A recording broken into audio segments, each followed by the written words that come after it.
बिस्मिल्लाहिर्रहमानिर्रहीम अस्सलामु अलैकुम वरहमतुल्लाहि वबरकातुहू। दोस्तों, मैं फिर से आपके लिए सऊदी अरब की कुछ खास और बड़ी खबरों को लेकर के हाजिर हुआ हूं, जिसका जानना आपके लिए बहुत जरूरी और अहम है। कल के वीडियो में मैंने बिहार के मोतिहारी जिला के उज्जवल यादव की एक वीडियो शेयर किया था, जिसमें ब्राह्मणों ने मिलकर के उसको बहुत पीटा, सर के बाल भी मूंड दिए और फिर उसको अपने पाँव पे चप्पल पे थूक रखवा के उसको चटाया था, जो वीडियो मैंने आपके साथ शेयर किया था। लेकिन जब यादवों ने एकजुटता दिखाई और लाठी डंडों के साथ उसके घर के ऊपर चढ़ाई किया, तो वो लोग घर का दरवाजा बंद करके, लॉक करके, वो दीवार को फलांग कर वो कहीं भाग निकला। वाकई एकजुटता के अंदर ताकत है और ये ताकत बनाए रखना चाहिए और इसका साथ देना चाहिए तेजस्वी यादव को, जो सत्ता में बैठे हुए हैं और अभी तक एक शब्द उसने नहीं कहा है। इसके बाद अगली अपडेट है महाराष्ट्र के मुंबई से, जहां पर कुछ कट्टरपंथी लोगों ने मुसलमानों को फंसाने के लिए बड़ी साजिश रची थी, लेकिन पुलिस की मुस्तैदी के कारण नाकामयाब हो गई। मामला है मुंबई स्थित न्यू पनवेल के सेक्टर 19 में नील आंगन सहकारी हाउसिंग सोसाइटी का है। कट्टरपंथी युवक ने मुसलमानों को फंसाने और दंगा भड़काने के लिए बड़ी साजिश रची थी,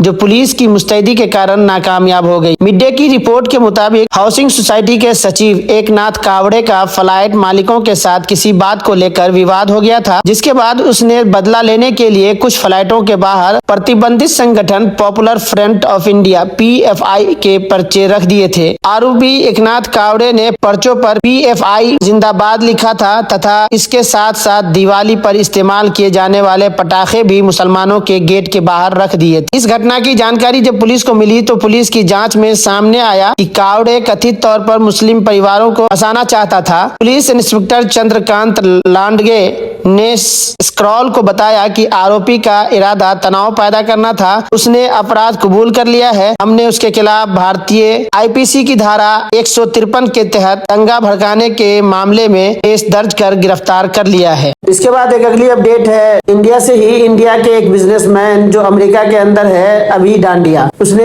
यति नरसिंहानंद को एक चैलेंज किया है कि वो आमने सामने बैठ करके बात करे हमारे साथ। अब देखना यह है कि वो इसके चैलेंज को स्वीकार करता है या नहीं करता है। मुझे नहीं लगता है कि यति नरसिंहानंद जैसा डरपोक आदमी, सवालों से भागने वाला आदमी, सिर्फ हिंदू मुसलमान करने वाला आदमी, वो उनके पास या उनके साथ आमने सामने बैठ करके किसी भी विषय के ऊपर चर्चा करे, बात करे, ये नहीं कर सकता है। इसे सिर्फ हिंदू मुस्लिम एंगल ही दिखता है। अभी डांडिया ने ट्विटर के ऊपर ट्वीट किया है और उसने अपना मेल ID भी दिया है और कहा है कि अगर यति नरसिंहानंद अगर बहस में आना चाहता है, आमने सामने बैठकर बात करना चाहता है, तो अपना स्वीकृत मेरे को मेल कर दे, मैं उसको टाइम और डेट दे दूंगा। इसके बाद अगली अपडेट है सऊदी अरब से। सऊदी अरब के अलबाहा रीजन से अलबाहा की पुलिस ने एक सऊदी शहरी को गिरफ्तार किया है। उसने किसी दूसरे शख्स को धक्का दिया था और उसका एक वीडियो बना करके किसी ने सोशल मीडिया पे अपलोड कर दिया था। सऊदी की सिक्योरिटी फोर्स ने दोनों लोगों को गिरफ्तार किया है, जिसने वीडियो बना करके सोशल मीडिया पे अपलोड किया उसे भी, और जिस सऊदी शहरी ने किसी दूसरे को धक्का मारा था उसे भी, दोनों लोगों को गिरफ्तार कर लिया है।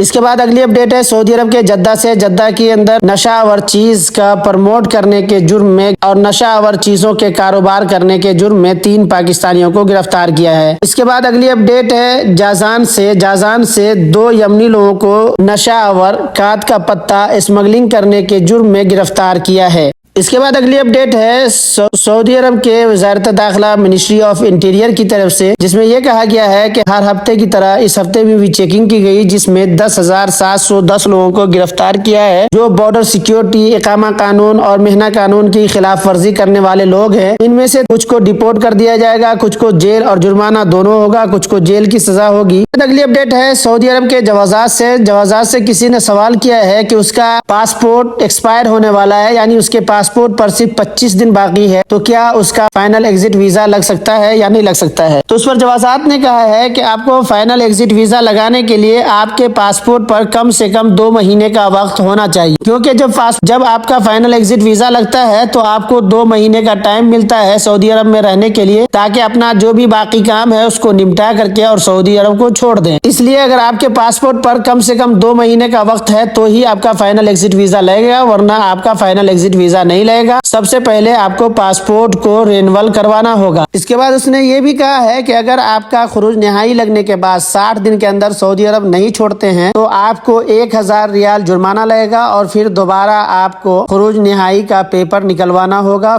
अगली अपडेट है उन लोगों के लिए, अगर आप ऐसे लोगों को काम या फिर रहने की सहूलत या फिर ट्रांसपोर्ट की सहूलत देते हैं, तो क्लिप के जरिए मैं आपको दिखाना चाहता हूँ, जरा देख लीजिए फिर समझ में आ जाएगा।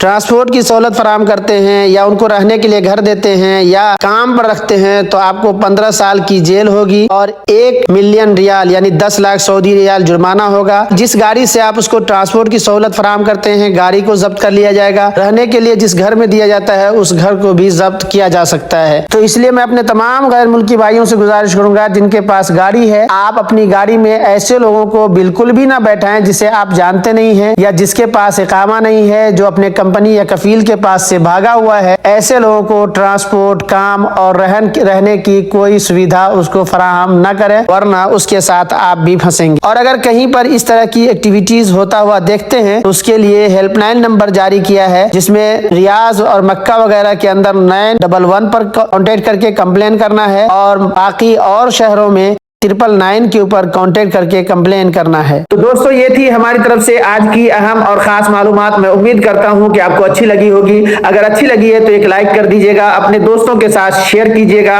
अगर आप हमारे चैनल पर नए हैं, पहली बार हैं, तो आपसे हमारी गुजारिश है कि चैनल को जरूर सब्सक्राइब कर लें, बेल आइकन को प्रेस करके ऑल पर क्लिक कर दें ताकि आपके पास हमारी हर आने वाली नई वीडियो का नोटिफिकेशन मिल सके।